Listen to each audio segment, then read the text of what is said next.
This episode contains discussions of violence, political betrayal, war, and familiar trauma. Listener discretion is advised. She wasn't born into the North, but she came to define it. Catelyn Tully of Riverrun, dutiful daughter of House Tully, wife of Eddard Stark, Warden of the North. She lived a life shaped by duty and sacrifice. She bore 5 children, watched over Winterfell in her husband's absence, raised not just noble heirs, but warriors, rulers, survivors. And when the realm turned to blood and fire, she didn't hide behind walls.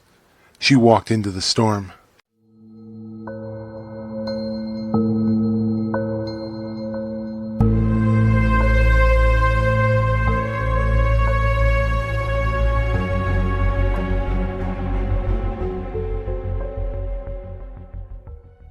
Welcome back to Revenge and Madness, the show where we explore the characters caught in the crossfire between vengeance and justice, grief and honor. Today's story belongs to a woman whose legacy has been whispered in courtrooms, war camps, and haunted halls. Catelyn Stark wasn't born for war, but war came for her, again and again, until the woman who once stood as the pillar of family and peace was consumed by the same chaos she tried desperately to keep at bay. Some call her a tragic figure, others reckless. But above all, she was a mother, and a mother will go to any lengths to protect her children, even if it means becoming something she no longer recognizes. This is the case of Catelyn Stark. Catelyn's life was never hers alone. As the eldest daughter of House Tully, her path was drawn with ink, not her own. Betrothed to Brandon Stark, heir to Winterfell, she was prepared to become Lady Stark by duty, if not yet by heart. But then, fate turned cruel. Brandon was murdered by the Mad King, burned in the capital alongside her father.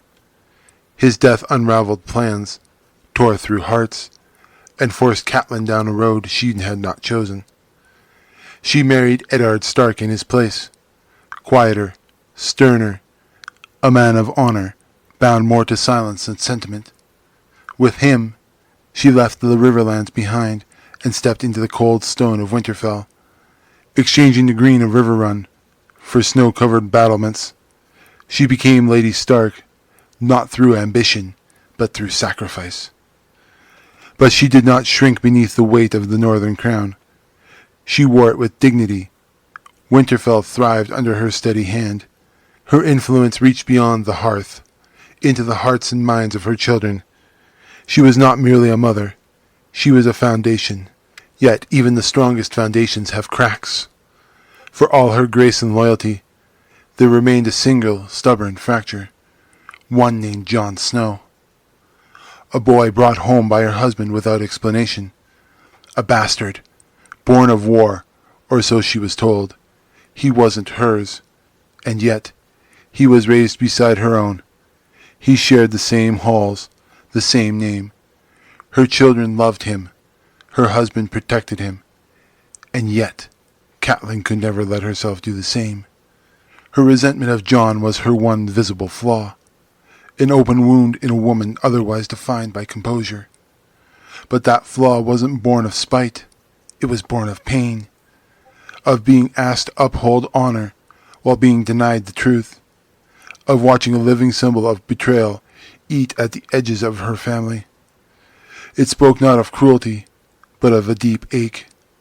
The ache of a woman asked to smile through the silence, of a wife forced to carry the weight of secrets that were never hers to bear. When Bran fell from the tower, it was more than just a tragic accident. It was the first crack in a foundation that had held firm for years. The halls of Winterfell, once filled with calm, now echoed with unease.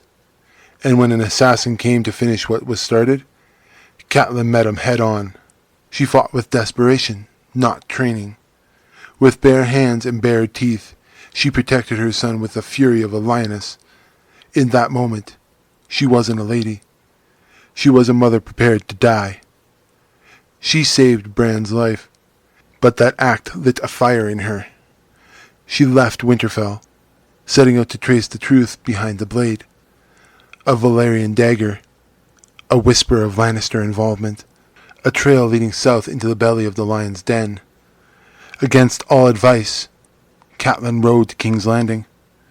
She wasn't seeking glory or bloodshed. She was seeking justice. But justice in Westeros is a blade with no handle. Her actions stirred the pot of war. Her presence placed House Stark directly in the crosshairs.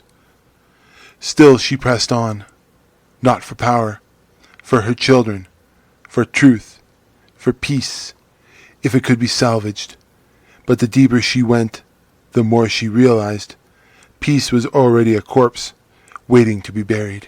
The capture of Tyrion Lannister was the match. Ned Stark's execution was the wildfire. War erupted, and in its midst stood Catelyn, no longer just a mother, but a wartime matriarch.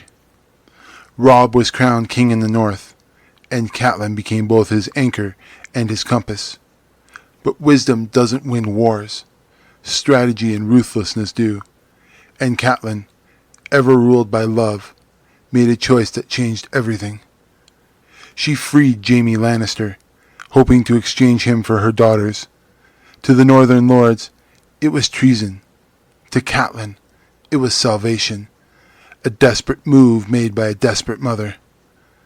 Stripped of authority and placed under guard, she could have faded into silence. But she didn't. She continued to counsel Robb, to challenge him, to hold the remnants of her family together with bleeding hands. And Robb? He never stopped listening. Even when others turned away, he looked to his mother, not just for comfort, but for conviction. By the time they reached the twins, hope was a fragile thing. Robb had broken his marriage pact with House Frey. He had won every battle, but was losing the war. The Freys offered reconciliation through a wedding. Catelyn didn't trust it. The signs were there. The uneasy laughter, the guarded eyes, the doors that quietly locked, but what choice did they have? The Red Wedding wasn't a battlefield. It was a massacre. Catelyn watched her son die, stabbed, betrayed, alone. And in her final moments, she acted not as a lady, but as a mother gone mad with grief.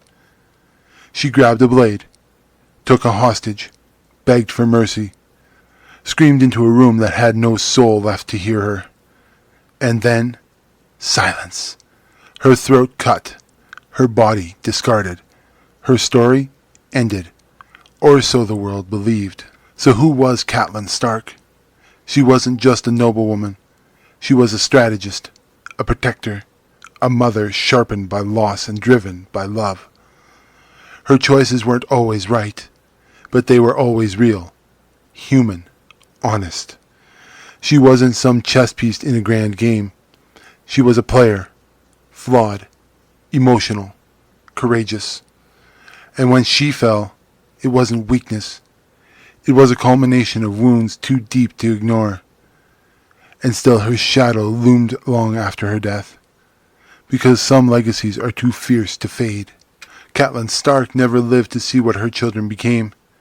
She didn't witness Arya's vengeance, Sansa's ascension, Jon's impossible destiny, but her fingerprints are everywhere. She raised them to endure, to lead, to love fiercely and fight harder.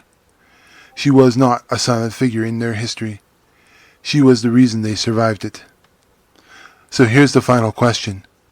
Was Catelyn Stark a woman doomed by loyalty, or was she a hero forged in grief? Did she die in vain, or did she become something greater through the legacy she left behind? Where does the line truly lie between justice and madness? But the story doesn't end in silence. Next time on Revenge and Madness, we follow the river and uncover what rose from its depths. Catelyn Stark may have died at the Red Wedding, but vengeance is never truly buried. Join us as we uncover the truth, the monster, and the martyr that is Lady Stoneheart.